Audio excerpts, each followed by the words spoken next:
With average crude production in Canada reaching 4.38 million barrels of oil a day in 2015, there's been a steady rise since the beginning of the 21st century, with production averaging 3.5 to 3.6 million barrels a day since 2000. Conventional oil production in Canada peaked in the 1970s, but around the same time an alternative appeared.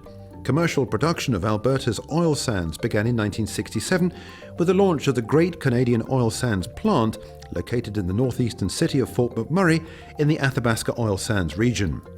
Deposits of oil sands in Alberta have taken the country's total proven oil reserves count to approximately 175 billion barrels, the equivalent of 13% of global reserves, behind oil giants Saudi Arabia and Venezuela.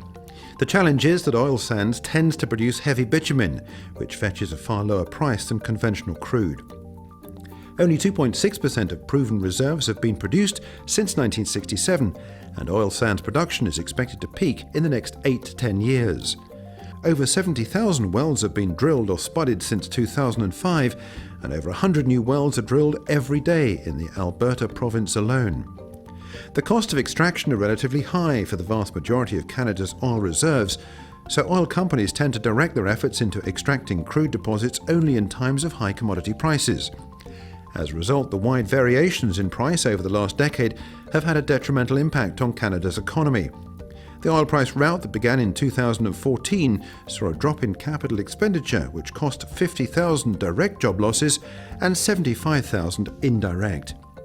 Even though oil and gas capital investment has remained a drag on the Canadian economy in 2016, the future has become a lot brighter. The latest OPEC decision to cut production sent oil prices up and has triggered an upward revision of prices for 2017. The recent US election outcome may also give an unexpected boost. Donald Trump's ambition is to stop imports from OPEC and take the US closer to self-sufficiency. While this would not happen immediately, any alternative to OPEC imports may well involve Canada. Oil infrastructure spend could also benefit from Trump's plans.